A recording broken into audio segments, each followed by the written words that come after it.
Vamos lá? Felizes são. Quem está sendo abençoado por essa série?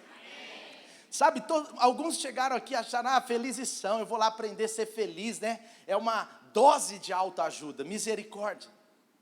Os filósofos, os especialistas da autoajuda, na verdade eles tentam encontrar o caminho da felicidade, mas o verdadeiro caminho da felicidade só Jesus que pode nos dar. Só Jesus. E a Bíblia ela está clara que o próprio Cristo está ensinando sobre o verdadeiro caminho da felicidade. E a pergunta dessa série, que a gente já falou, o pastor Lucas também será que nós estamos nesse caminho? Será que nós estamos acertando o alvo em busca pela verdadeira felicidade? E é Jesus quem está ensinando. Eu quero só trazer à memória de vocês, bem rapidamente, algumas coisas. Primeiro, a felicidade, ela, segundo Jesus aqui, ela não é algo natural, algo que a gente já nasceu com ela. Ninguém já nasceu feliz, vai ser feliz por toda a vida. Você vê que a felicidade aqui não faz parte de características externas, não é sobre o que nós temos, não é sobre as nossas habilidades exteriores, não é sobre profissões, essa profissão aqui muito alegre. Por exemplo, quando eu estava na escola, eu teve um momento da minha vida que eu achei que a profissão mais alegre do mundo era professor de educação física. Né, Filipão? Por quê? Porque a matéria que eu mais gostava era qual? Educação física.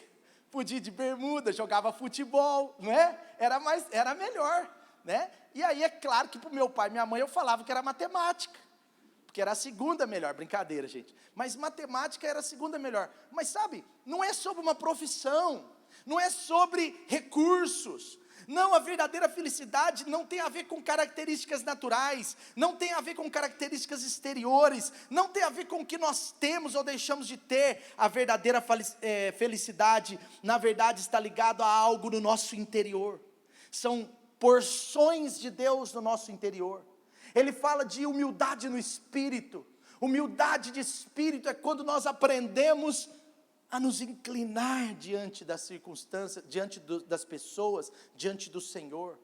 Humildade de espírito. Depois ele está falando sobre a verdadeira felicidade, e ele vai falando sobre essas 6 características que vocês já receberam ministração aqui, né? Felizes são os mansos.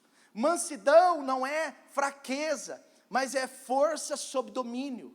Não é sobre uma fraqueza ou uma falta de força. Mansidão é ter a força, mas usá-la no momento certo. Depois ele fala, felizes são os que choram, porque para Jesus, segundo Jesus, felicidade tem a ver com sabermos chorar legitimamente, em momentos que nós temos que chorar com os que choram, que nos quebrantar, porque a palavra de Deus diz em Salmos 27, que nós andamos pelo caminho plantando com lágrimas, e voltamos então colhendo com júbilo, com alegria. Para Deus o choro pode ser uma semente de um milagre. Para Deus o quebrantamento interior pode ser uma poderosa semente para o meu e o seu milagre, amém? Então felizes são os que choram, mas diz também, felizes são os que têm fome e sede de justiça. Felizes são os misericordiosos, os puros de coração, que não tem maldade ali.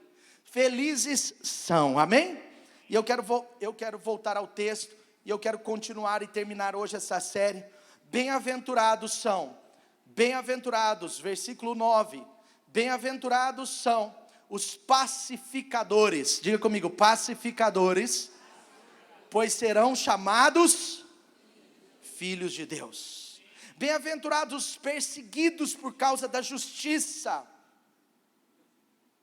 Contra a cultura. Tem uma coisa mais contracultural do que felicidade ser encontrada numa perseguição. Jesus quem está dizendo, meu irmão, se a palavra de Deus diz, é porque tem felicidade até na perseguição. Bem-aventurados os perseguidos por causa da justiça, pois deles é o reino dos céus. Bem-aventurados serão vocês, quando por minha causa os insultarem, perseguirem, levantarem calúnia contra vocês. Mas alegrem-se, regozijem-se, porque grande é a recompensa de vocês nos céus. Pois da mesma forma que perseguiram os profetas, da mesma forma perseguiram os profetas que vieram antes de vocês. Amém? Meu irmão, os espertos da nossa era, os espertalhões, eles não vão entregar a felicidade segundo Deus. Os vendedores de felicidade dos nossos dias são, de fato, aqueles que não consideram o que Jesus está considerando. Se você abrir os melhores livros de autoajuda, e eu não estou dizendo que alguma coisa ali você pode tirar de lá e ser boa, como talvez alguma coisa comportamental, ou aprender habilidades para cuidar um pouco do seu interior, mas a verdadeira felicidade não vai ser encontrada ali. Por quê? Porque trabalha-se hoje na felicidade passageira. A felicidade que é ligada às coisas é passageira, porque quando essas coisas eventualmente passar, aonde ela estará? A felicidade talvez ligada às pessoas pode ser passageira, porque pessoas erram conosco, pessoas nos decepcionam, pessoas não atingem tudo que a gente espera quando a gente começa a esperar nelas. A felicidade está em si mesmo. Controle a sua vida e você vai ser feliz. Domine-se e será feliz. Será? Será que a felicidade está em mim mesmo? É claro que não. Veja, tudo tem a ver com o coração. Essa ministração dessas palavras tem a ver com o nosso coração. Mateus 15, 19, Jesus disse: pois do coração saem os maus pensamentos, os homicídios, as imoralidades, adultérios, sai tudo aqui de dentro, falsos testemunhos, calúnia. O profeta Jeremias, ele disse: o coração do homem é enganoso, o coração do homem é complicado. Ele disse isso claramente. Em Provérbios 4, 23, a palavra de Deus diz que acima de tudo, nós precisamos guardar o coração. De tudo que se deve guardar, guarde o seu coração, porque dele procedem as fontes da vida. Salomão lhe disse: olha, do seu coração, é aí dentro que estão guardadas as principais fontes da vida. É dentro do nosso coração que pode ser colocada uma semente de felicidade. Por isso nós precisamos tirar da nossa vida, de uma vez por todas, da nossa mente, que felicidade está ligada às coisas, ainda que elas possam e são legítimas, ainda que você possa tê-las.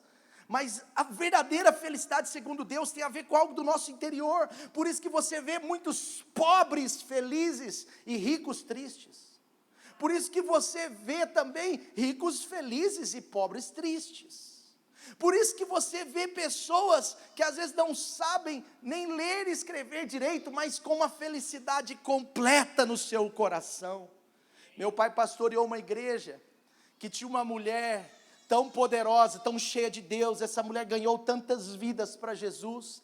Essa mulher discipulou esposas de vereadores da cidade. Essa mulher discipulou empresárias. Mas essa mulher, quando se converteu a Cristo Jesus, ela não sabia ler e nem escrever. E ela foi aprendendo a ler e escrever com base nas Escrituras. E 1 ano depois de convertida, ela sabia ler e escrever, porque aprendeu com muita raça, com pequenas ajudas, mas ela aprendeu a ler e escrever, e essa mulher colocou um alvo na vida dela, de ler e meditar na palavra 1 hora por dia.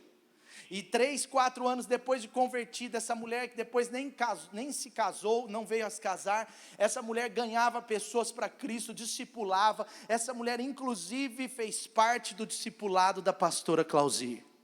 Essa foi uma mulher iletrada, mas que conheceu a felicidade, porque a felicidade não está nos diplomas que nós temos, ainda que nós podemos tê-los. A felicidade é algo do nosso coração, por isso nós temos que cuidar, é do que está acontecendo aqui dentro. Querido, o mais importante não é o que acontece fora de nós, mas dentro de nós, amém? Então, bem-aventurados os pacificadores, felizes os pacificadores. Essa, queridos, é uma característica das mais incríveis.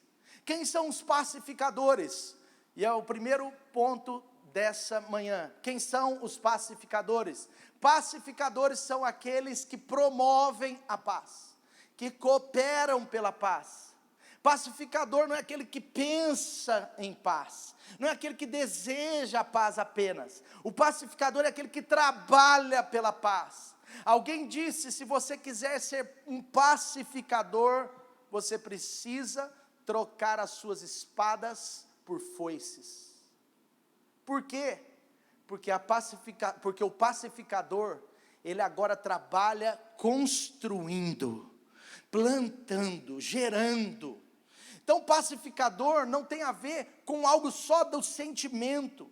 Olha o que diz em Provérbios 6, versículos 16 a 19, esse texto é muito conhecido, fala: existem 6 coisas que o Senhor detesta e 7 que Ele odeia. E algumas versões dizem assim: tem 6 coisas que Deus detesta e 7 que Ele, e a 7ª Ele odeia. Mas tem outras versões que dizem ao contrário: 6 que Ele odeia e 1 que Ele detesta. Que Ele detesta ou odeia é certo, mas existe uma que é duplamente odiada por Deus, duplamente não rejeitada por Deus, vamos dizer assim. Olha só, Provérbios 16 diz: 7 coisas que Ele detesta, 6 coisas que Ele odeia: olhos altivos, língua mentirosa, mãos que derramam sangue inocente, coração que traça planos perversos, pés que se apressam para fazer o mal, a testemunha falsa que espalha mentiras, e aquele que provoca discórdia entre irmãos. Veja, aquele que provoca discórdia entre irmãos é o que Deus odeia duplamente, é o que Deus odeia dobradamente, não sobre a pessoa, mas sobre a sua atitude. É gente que gosta de intriga, é gente que não promove a paz. Quando cai um problema na sua mão, vira um problemão. Quando cai uma desgraça, quando ele ouve uma desgraça, ele espalha mais forte ainda. Sabe, esse é o ponto que tira a felicidade do homem. Pessoas que não trabalham pela paz, que não cooperam pela paz nas suas famílias, nos seus ambientes de trabalho, são pessoas assim, que praticam o que Deus odeia duplamente. Deus, querido, nos chama para sermos pessoas conciliadoras, amém? Felizes são os homens e as mulheres maduras, os homens maduros e as mulheres maduras, porque homens e mulheres, quando são maduros, eles ajudam as pessoas a se conciliarem, e não a se matarem, e não a piorarem.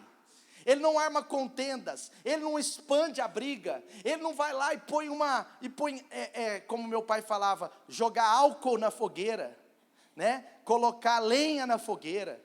Não, ele pelo contrário, ele está com um balde de água falando: tem fogo aqui, e eu vou ser usado por Deus para apagar esse fogo, eu vou conciliar. Felizes são os homens e as mulheres que pegam 2 pessoas brigando e as tornam pessoas que estão se abraçando.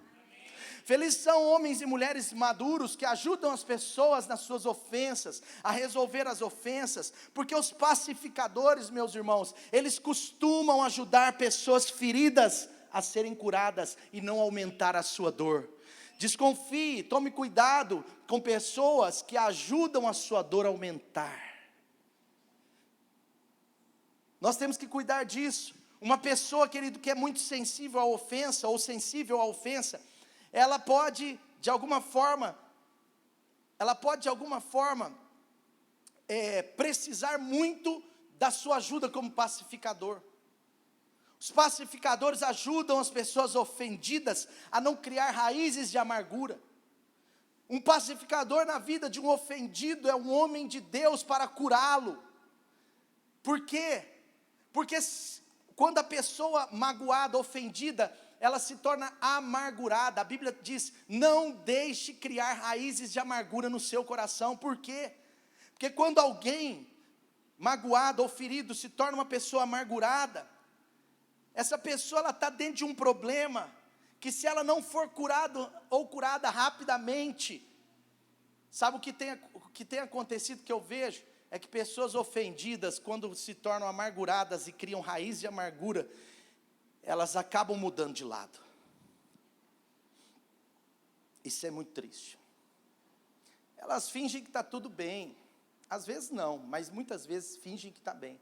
Mas quando a amargura cria raízes, o diabo está em vitória nesse momento, porque essa pessoa muda de lado, e a verdade é que o inimigo, ele tem feito um processo de recrutamento, até no meio das igrejas, no meio dos cristãos, o inimigo tem feito um processo de recrutamento, para tirar pessoas do nosso time, e levar para o time dele, aliás, do nosso time para o time dele. Como? Pela amargura. Pacificadores ajudam as pessoas a não saírem do nosso time. E eu não estou falando só no contexto de uma igreja local, estou falando no contexto da fé. Os pacificadores, eles se alegram quando os outros se alegram. Querido, pessoas que ficam duvidando da razão, da alegria do outro, são pessoas que não aprenderam ainda a ser pacificadoras. Por que ele prosperou? Será que ele fez alguma coisa errada? Por que ele está tão alegre assim? Ele que espere para ele ver, daqui uns dias vem a tristeza. Por que ele casou tão rápido? Entendi, é para não abrasar, né?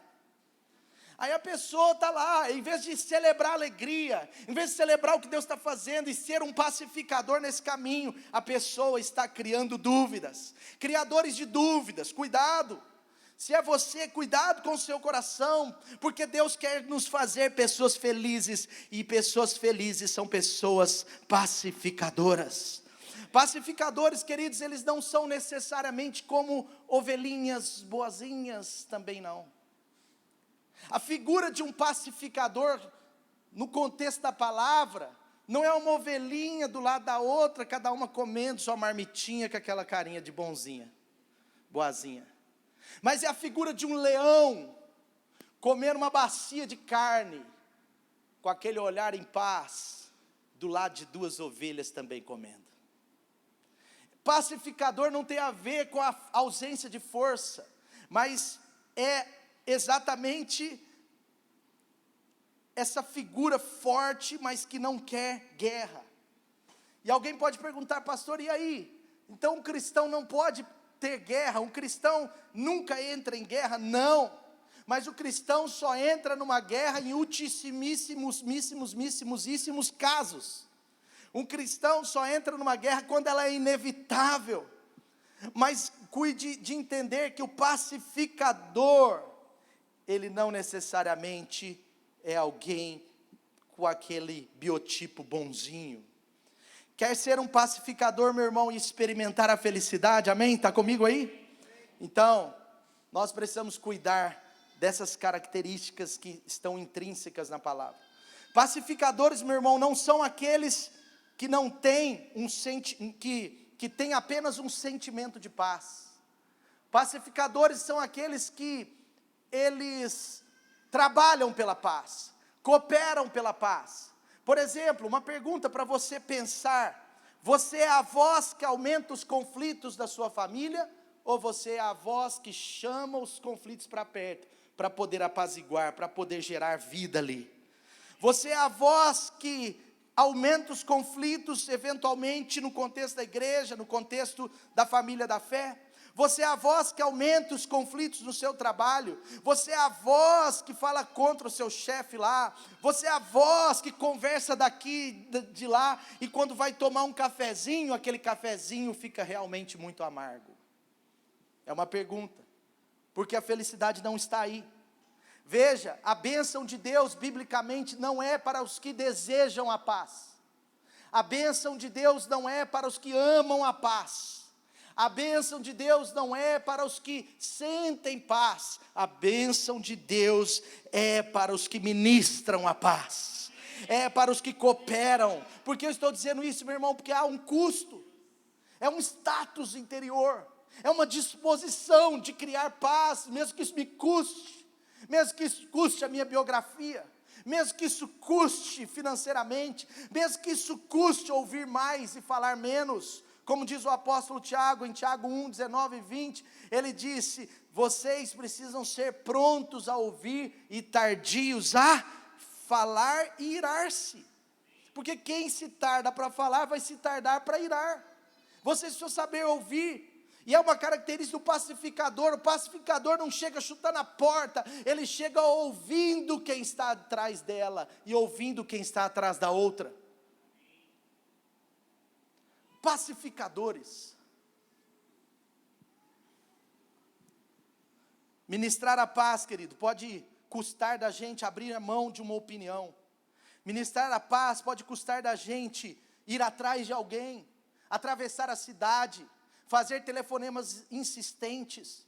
Ministros da paz não se contentam com um não, quando sabem que precisam ajudar.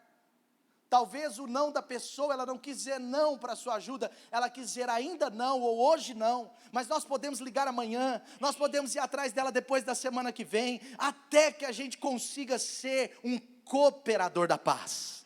Pacificadores, ele diz, os pacificadores serão como filhos de Deus. Por que ele falou filhos de Deus, e nesse ele não disse recompensas no reino de Deus? Ele está falando porque é uma característica visível, é uma característica que quando as pessoas enxergam em nós, elas enxergam o próprio Deus. Sabe, Martin Luther King Jr. foi um filho de Deus para os negros americanos e do mundo inteiro. Martin Luther King Jr., ele foi aquele pastor batista, que ele disse, eu tenho um sonho, onde em toda a América os negros não serão menosprezados, onde eles usarão o mesmo banheiro, comerão no mesmo restaurante, trabalharão na mesma empresa, frequentarão a mesma igreja. Ele está dizendo, em outras palavras, nós precisamos lutar por essa paz, e ser um pacificador que coopera. Não era só um amante da paz, mas ele era um posicionado a favor da paz, ele era aquele que estava lutando pela paz. E aliás me preocupa, porque pessoas que são pessoas de paz, mas que são muito omissas em conflitos, muitas vezes não são pacificadoras. Eu preciso dizer isso com muito carinho, meus irmãos, mas pacificador não é quem tem uma paz interior. Não é aquela pessoa que está tendo uma guerra, Rússia e Ucrânia, e ele fica lá, que triste, eles estão se matando, eu sinto muito, está morrendo dos dois lados, né? Que tristeza. Aí ele fica só ali sentindo. E nos dias de hoje, na era moderna, no tempo do politicamente correto, os pacificadores estão escondidos, estão escondendo suas caras, suas mãos e sua real posição. Pacificadores não são omissos, eles se colocam de um lado, mesmo que eventualmente tenham que estar numa guerra. Martin Luther King, voltando aqui que eu estava dizendo, foi um homem pacificador. Ele lutou contra a desigualdade racial nos Estados Unidos, ele se desgastou por isso, a sua igreja foi atacada várias vezes, o seu povo foi confrontado, sua família foi ameaçada de morte, mas Martin Luther King Jr. estava firme, investindo seus recursos, ele tinha desconfortos, ameaças, mas ele estava envolvido numa guerra santa, uma guerra que valia a pena, e por isso ele foi um pacificador segundo Deus. Martin Luther King Jr. foi chamado por muito tempo como o homem que era filho de Deus, o homem a cara de Deus, porque pessoas pacificadoras na prática, que cooperam pela paz verdadeiramente com as suas vidas, com a sua disposição, são pessoas parecidas com Deus. E esse homem foi feliz, não só pelo que ele conquistou, mas ele foi muito feliz. Mas uma das frases mais fortes de Martin Luther King Jr.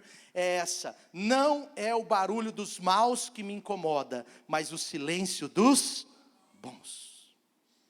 Porque pacificadores não são bons silenciosos. Cuidado, pessoas silenciosas, pessoas que não se posicionam, são pessoas que precisam ainda crescer e aprender a serem verdadeiros pacificadores. Porque pacificadores, por favor, se você guardar isso já valeu a pena, não é o sentimento interior, mas é a sua posição. Pacificadores, queridos, eles não se preocupam tanto com a sua biografia, eles não se preocupam tanto quando tem que se posicionar, porque eles querem ser chamados filhos de Deus. Portanto, eles não ficam pensando demais, o que vão pensar de mim? O que vão pensar de mim se eu tentar? O que eu tenho a ver com esse problema? Eu não tenho a ver com esse problema não. Aliás, ninguém no mundo tem a ver, né? Só ficam palpitando. Rússia, Ucrânia. Não, mas deixa eles lá. Eles estão se matando há mais de um ano. Você vê, as nações estão todas dormindo. Ninguém faz nada. Pelo medo, pela sua posição do politicamente correto, porque vai faltar um adubo, um gás, porque vai dar problema nisso, naquilo. Está todo mundo parado, olhando. 2 nações se matarem. E eu estou dizendo isso como um exemplo, não que isso seja tudo, mas é assim uma pessoa que não aprendeu a ser pacificador ainda. O que vão pensar de mim? E se isso mexer com a minha reputação? E se isso mudar alguma coisa na minha vida?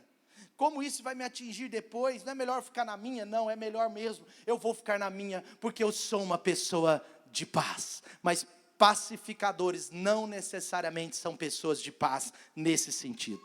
Pacificadores são pessoas que cooperam pela verdadeira paz, que conciliam pessoas, que pegam pessoas que estão brigando e trazem para o centro, e agora fazem, de alguma forma, influenciam com que elas se abracem.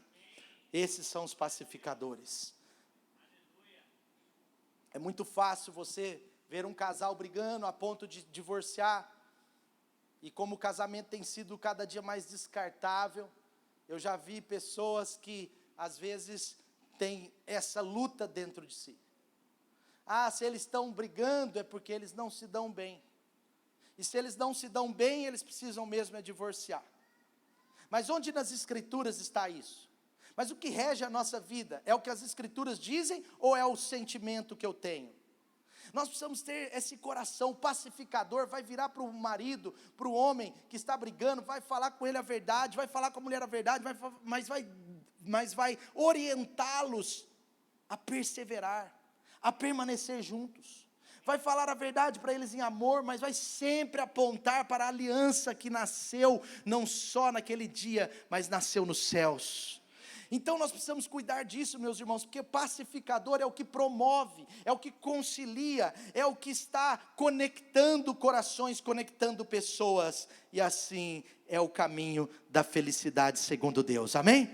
Então filhos de Deus promovem a paz, lutam por ela, se entregam a ela, mesmo que isso tenha algum custo, porque segundo Jesus, essa disposição interior de pacificar que traz a felicidade. Felizes são os que promovem a paz, felizes são os que conciliam pessoas, felizes são os que conciliam até ofendidos, felizes são aqueles que, como Martin Luther King foi um pacificador, também serão, amém? Segunda coisa, felizes são, e é o último, segundo e último, são 8, felizes são os perseguidos por causa da justiça. Meus irmãos, essa palavra é muito contracultural. Essa série não é uma série normal. Essa série, pode ver, ela está nutrindo você de uma forma muito especial. Eu estou percebendo essa série, no mundo espiritual, como raízes poderosas sendo entrando assim, como se fosse nas entranhas do nosso coração. De verdade, eu estou percebendo isso naquele primeiro dia que eu ministrei, depois percebendo a continuidade dessa palavra com o pastor Lucas e agora, eu percebo claramente um tempo onde Deus está colocando raízes fortes no nosso coração da verdadeira felicidade. Mas é contracultural, não é nada politicamente correto, sabe? É surpreendente você pensar que era Jesus. A própria verdade, a própria felicidade está dizendo: felizes são, abençoados são, bem-aventurados são aqueles que serão ou que são perseguidos por causa da justiça. Justiça. Essa justiça não é aquela justiça que o pastor Lucas ministrou, fome e sede de justiça. Essa justiça é um pouco diferente.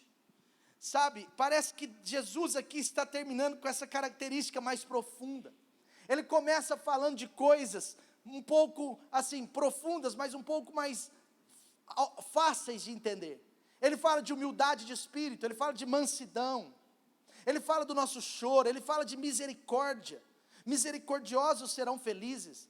Ele vai falando de tantas coisas, mas agora ele está dizendo: cara, se você for perseguido por minha causa, se você for perseguido por causa da justiça, você vai experimentar a felicidade. Agora presta atenção, antes de eu conceituar para você, eu quero dizer uma coisa, Jesus não está dizendo, diga comigo, não está dizendo, eu tenho que falar isso, Jesus não está dizendo que felizes são aqueles que serão perseguidos porque são crentes chatos. Eu já falei, né? Tem os xiitas e no evangelho tem os chatos. Porque tem crente que é chato e acha que está sendo perseguido, mas não está sendo perseguido. Nesse caso é porque ele é chato. Jesus não está dizendo isso. Jesus não está dizendo, felizes são vocês que vão ser perseguidos, porque são pessoas muito difíceis de se relacionar no seu trabalho, no seu prédio, vocês são encrenqueiros, fofoqueiros e difíceis de relacionar com liderança. Felizes são vocês quando forem perseguidos. Porque daí o cara desrespeita o líder, aí o cara, ele tem problema de relacionamentos graves na empresa, ele é demitido e ele sai dizendo, pastor, louvado seja Deus, porque eu estou sendo bem-aventurado. Por quê, meu irmão? Porque eu fui demitido. Por quê, meu irmão? Porque todo mundo naquela empresa era ignorante. Quando a pessoa fala assim, todo mundo é complicado lá, ela é a complicada lá. Toda vez que alguém virar para você e falar assim, pastor, minha família, todo mundo é complicado. É ele que é complicado. Ou ele é um dos complicados. Quantos estão entendendo? Sim ou não? Faz sentido isso? Então o cara sai da empresa, não é isso que Jesus está dizendo. Jesus não está dizendo, felizes são vocês que são perseguidos porque são tolos, porque não têm sabedoria na maneira de testemunhar e acabam sendo perseguidos. Não. Jesus também não está dizendo, felizes são vocês que são perseguidos porque são legalistas, religiosos. Também não.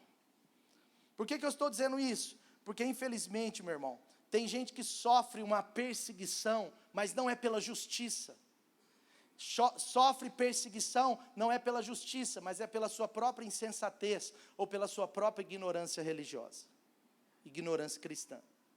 Então cuidado para você não achar que tudo também é perseguição. Olhe primeiro para você, veja se você está realmente fazendo o trem certo. Mas, em outras palavras, o que Jesus está dizendo aqui? Preste atenção. Felizes são os que são perseguidos por causa da fé em Jesus Cristo. Essa justiça aqui é aqueles que diz respeito a ser verdadeiros cristãos.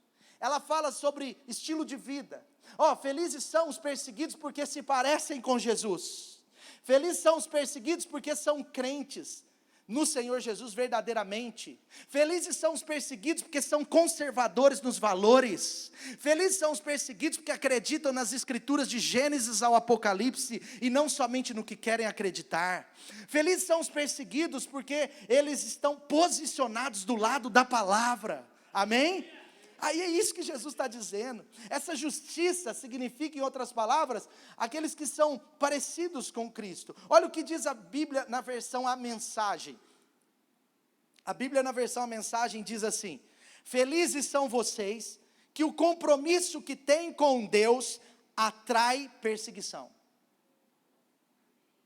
Eu acho que está errado. Está certo. Felizes são vocês que o compromisso que tem com Deus atrai perseguição, atrai certa perseguição. E essa perseguição os fará avançar alegremente mais e mais no reino de Deus. Amém? Você já foi perseguido por ser cristão? Quem já foi? Sim ou não? Sabe, a gente acha que não tem perseguição no Brasil. Não tem perseguição em nível hard, mas tem perseguição. Eu fico preocupado com uma pessoa que diz que é crente e nunca foi perseguida, porque eu não sei se ela está sendo verdadeiramente crente na onde está. Porque se formos verdadeiramente crentes aonde nós estamos, em algum momento nós seremos perseguidos, nós seremos menosprezados, nós seremos de alguma forma humilhados, nós seremos excluídos. Eu já fui excluído de muitas questões, até de festa de aniversário, porque eu entrei na empresa que eu trabalhava e uma vez não me convidaram para uma festa de aniversário porque eu não tomo cerveja. E aí eu fiquei sabendo da festa, todo mundo comentava da festa, era um menino muito amigo meu, e depois ele, uns 5 meses depois, ele me disse, cara, eu não te convidei porque você não toma cerveja. Eu falei, ué, mas eu ia lá, era obrigado a tomar cerveja na sua festa? Até os bebês tomaram cerveja, as crianças? Não era obrigado. Eu falei, então eu poderia ir, eu não ia tomar cerveja não, meu irmão. Meu irmão não, meu futuro irmão.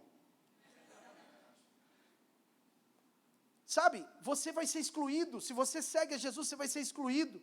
Talvez você vai ser cancelado por um versículo que você posta. Eu já fui cancelado modo de falar, numa reunião por um testemunho que eu dei de um contrato que eu assinei, porque Deus fez com que o cara assinasse comigo. Por 5 anos, vários gerentes da empresa que eu trabalhava tentaram ganhar uma empresa grande lá no Triângulo Mineiro. Iam lá, viajavam, gastavam dinheiro, avião, táxi, visita, hotel, voltava e nada, a empresa não assinava. Eu peguei aquele contrato, eu disse para o meu diretor, falei assim, eu vou orar sobre isso. Eu vou falar com Deus e nós vamos vencer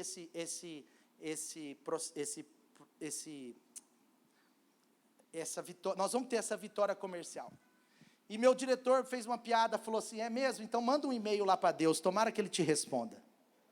E eu falei, fica tranquilo, Deus não precisa de e-mail não, eu falo com Ele diretamente. Aí ele deu uma risadinha, 3 dias depois eu fui para Uberlândia, peguei um avião, fui sozinho, fui para Uberlândia, conversei com aquele diretor carrancudo assim, falou muito bravo, esquisito, mas eu fui falando, fui ganhando o coração dele, fui conversando, fiquei lá 1 hora, levantei, tomei café, servi café para ele, ele ficou me olhando, aí a gente conversou, aí na hora de ir embora eu percebi que ele gostou, ele chamou mais 2 diretores dessa empresa para conversar, mais meia hora de conversa, aí ele falou assim, eu estava indo embora, eu ia almoçar sozinho, mas você não quer almoçar comigo? Falei, quero, claro, já pensei, né, vai pagar a conta, melhor ainda, aí eu fui almoçar com ele, foi uma bênção, almoçamos, beleza, 2 dias depois, ele liga e fala assim, nós vamos fechar com vocês por 3 anos de auditoria, 3 anos, e eu testemunhei aquilo numa reunião, achando que eu ia bombar, eu falei, eu vou dar o testemunho para a glória de Jesus, e se eu perceber, eu vou fazer um apelo, vai converter alguém aqui, e no meio da reunião de gerentes, 14 gerentes da empresa, gerentes de todos os níveis, 2 diretores naquela reunião, o diretor anunciou os novos clientes da empresa, 7 novos clientes, e ele deixou o meu por último, e ele colocou assim, e para nossa surpresa, Deus respondeu o e-mail do Mateus, e nós conseguimos, e ele estava feliz, eu peguei e falei assim, eu tenho o direito de dar uma palavra, né? Tem, pode dar, falei, eu vou ministrar uma palavra, mas aquela reunião, para acabar a história, eu dei um testemunho de 5 minutos, que eu orei 3 dias para aquele cliente, e eu falei, não foi por mim, porque eu sou do mesmo nível que todos vocês aqui, e outros que já foram lá todos esses anos, mas foi porque Deus virou a chave no coração desse cara, Deus muda o coração de faraós, de reis, e Deus mudou o coração desse cara, eu dei esse testemunho, quando eu dei esse testemunho no final, meu irmão, eu já estava preparando para fazer um apelo, no final estava todo mundo rindo de mim, zombando, então foi Deus, mas eu também quero ter Deus assim, velho, porque eu vou ganhar todos os projetos, aí começaram a falar, começaram a fazer zombaria de mim, aí o diretor percebeu, para não deixar eu ser mais humilhado, ele tomou a palavra, e eu, depois no final, também falei com eles que, eles ficaram rindo de mim, mas que a comissão já estava na minha conta, então assim, mas sabe o que eu estou querendo dizer? Sabe o que eu estou querendo dizer para vocês? Eu estou querendo dizer o seguinte, meu irmão, se você é um crente verdadeiro, você em algum momento vai ser perseguido, todo verdadeiro cristão vai ser perseguido em algum momento, por defender a fé, por defender a palavra, e por defender também, guarde isso, pessoas que defendem a palavra, por quê? Porque muitas vezes eles querem minar as suas fontes de aprendizado, as pessoas querem minar as referências cristãs, então eles vão lá ver um pastor cristão falando uma coisa, e começa todo mundo a bater, e agora a igreja também está batendo no cara, mas está errado, nós estamos batendo em nós mesmos, isso é a maior estratégia do inimigo, e algumas vezes você vai defender, muitas vezes você vai defender sua fé, muitas vezes você vai defender a palavra de Deus e os valores conservadores, mas algumas vezes você vai precisar defender irmãos que estão defendendo o que você precisaria defender, não sei se você está entendendo, porque o inimigo ele tenta minar as vozes, Eu não estou aqui para defender A ou B, mas você tem que tomar cuidado com isso. Então, cuidado, não fale mal, porque você, às vezes, tem que ser esse que se posiciona ao lado de alguém que está perseguido, porque se posicionou. Então, deixa eu falar uma coisa, cuidado, nem todo não cristão vai perseguir cristão. Aliás, a maioria não vai. Vou repetir, nem todo não cristão persegue um cristão. Mas todo verdadeiro cristão será perseguido muitas vezes, simplesmente pelo fato de ser cristão, amém? João capítulo 15, versículo 17 diz assim, se o mundo os odeia, Jesus quem estava dizendo, João 15, 17, se o mundo os odeia, tenham em mente que também me odiou. Quem está falando isso, gente? Então, está vendo? Esse é o ponto da alegria, cara, espera aí. Se eu estou sendo perseguido e é pela palavra, e é porque eu sou cristão, glória a Deus, porque mostra que eu estou no caminho, mostra que eu estou certo. Eu entrei na faculdade, e aí eu fui em 2 festas, 3 festas, aí eu parei de ir, porque as festas começavam bem, mas terminavam muito mal. Casais iam para motéis, jovens bêbados. Eu fui em uma, fui em 2 ou 3 no máximo, não fui mais. E aí quando eu não fui mais, o pessoal começou a zombar de mim. E aí tinha uma menina na sala que era meio piriguetezinha, aí ela foi e começou a mandar mensagens via a turminha para mim. Para a gente sair, para fazer os negócios. Aí eu falei assim, eu não faço os negócios. Aí o que ela falou? Que eu era homossexual. Que eu era gay. Aí o que eu fiz? O que eu fiz, gente? Saí com ela? O que eu fiz? Sabe o que eu fiz? Sabe o que eu fiz? Nada. Eu me alegrei. Eu falei, deu certo. Eu prefiro ser chamado de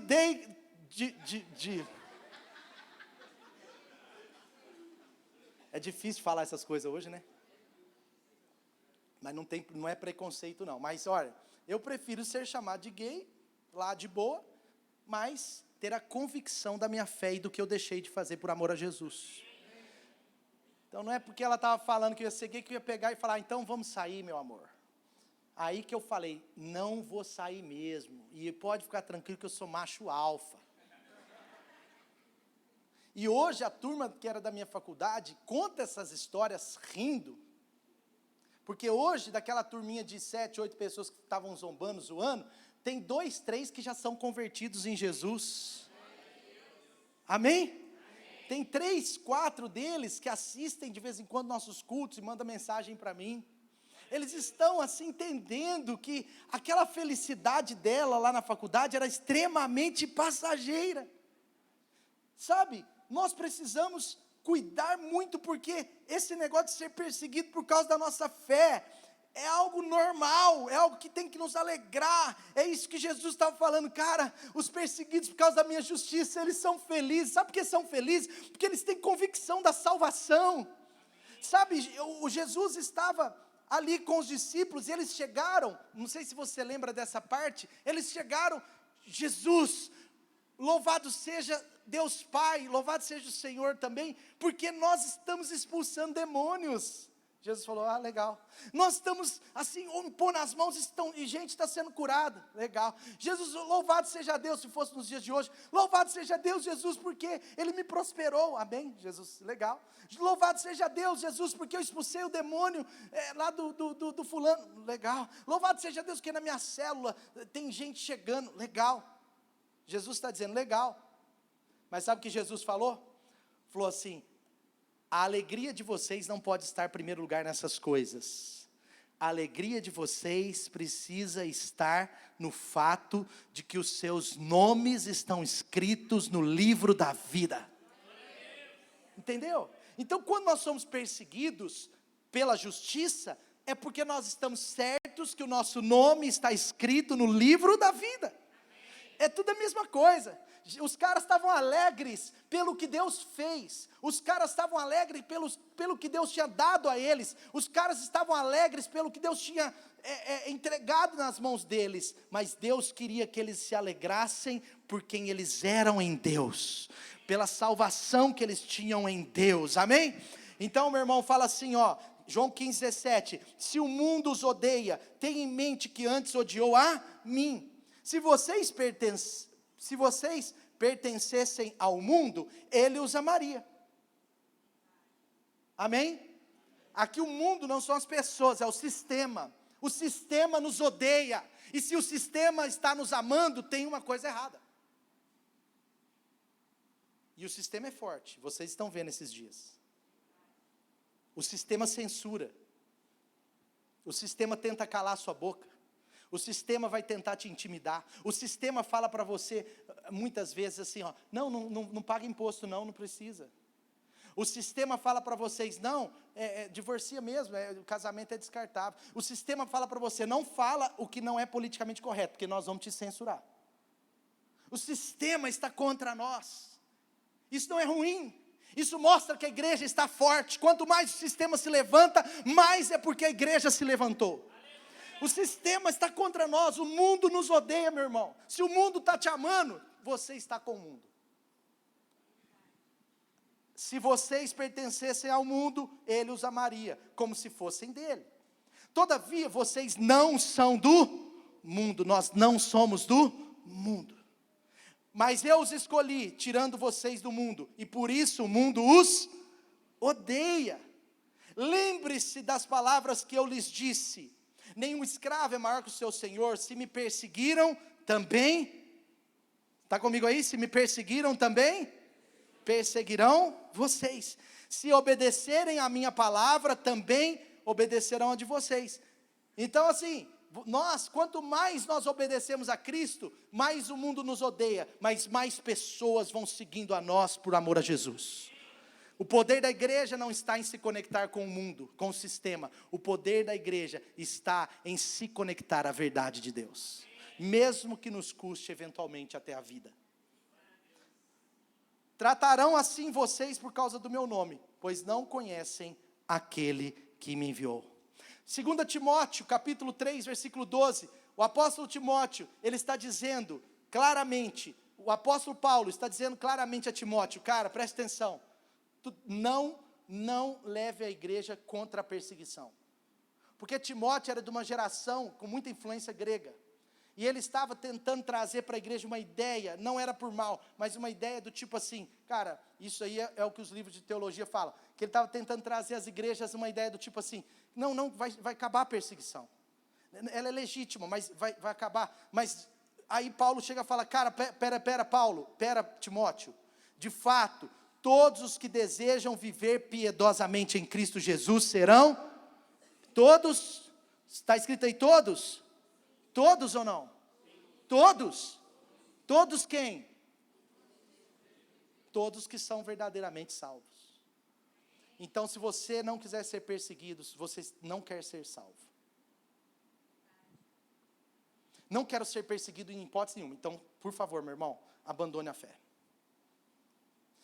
Aceito ser perseguido e vou passar isso com alegria. Isso vai me trazer felicidade, convicção da minha salvação, firmeza na fé, alegria no Espírito. Amém, amém. Então, eu sou um verdadeiro cristão.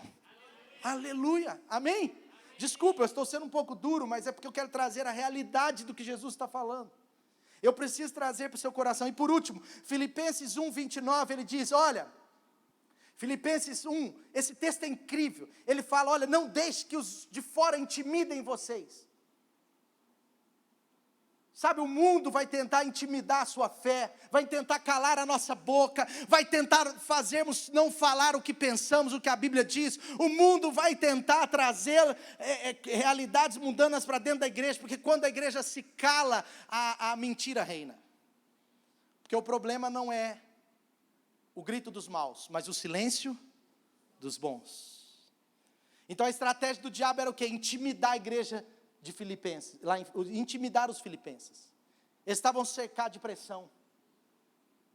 E aí, as TVs da época, as grandes mídias, os STFs, vinham e pressionavam a calar, intimidava.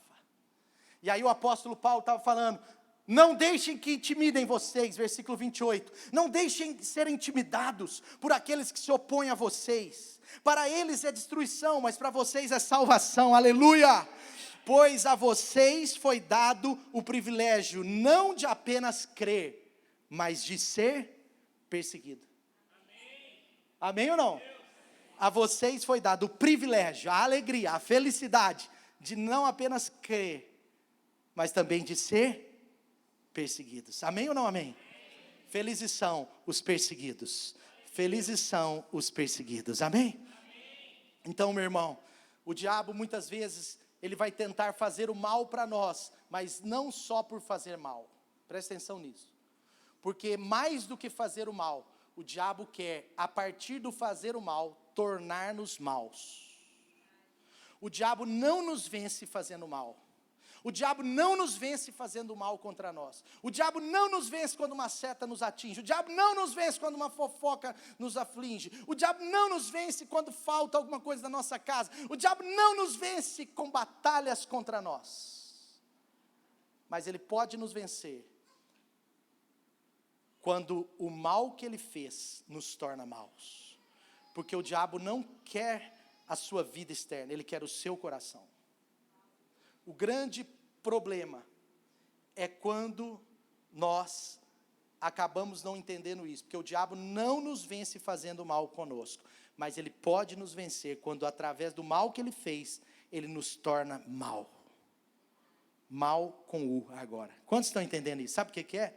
Ele vem, aí quando ele faz o mal, a sua reação responde, a sua reação ao mal, ela vai mostrar se você se tornou mal, ou se você continua bom. O que ele queria não é fazer o mal, é a reação errada que a gente desce. E o mundo está aí, gente, para terminar, dizendo, ser perseguido é ser bobo. E algumas pessoas, mesmo ditas crentes, querem arrumar caminhos de não ser perseguidos. Ah, eu posso ser um cristão escondido. Ah, eu posso ser um cristão discreto, 007. Eu posso ser um cristão mais liberal, eu posso arrumar um equilíbrio. Ah, eu não vou ser tão firme nos valores. Eu posso ser mais ou menos, eu posso conciliar a agenda da ONU. Ah, o que tem o banheiro unissex? Eu vou fechar a porta, eu vou fazer meu xixizinho lá. Ah, o que tem? Censurar, tem que censurar mesmo, tem muita fake news, Até o dia que quem não crê, sabe por quê? Quem não crê no que você crê, acha que o que você crê é uma fake news. Então é uma burrice, crente achando que é bonito censurar. Não é só uma ignorância religiosa, é uma burrice. Porque vão censurar as fake news. Quem vai definir o que é errado? É a gente? Não. Porque tem 11 ministros e o único que é crente está escondido lá. Porque ele está com medo. Está escondido lá. Eu vou ser um cristão escondido. Eu sou um ministro do STF crente, mas escondidinho. Não quero confusão. Tem medo de ser perseguido. E Deus vai cobrar dele.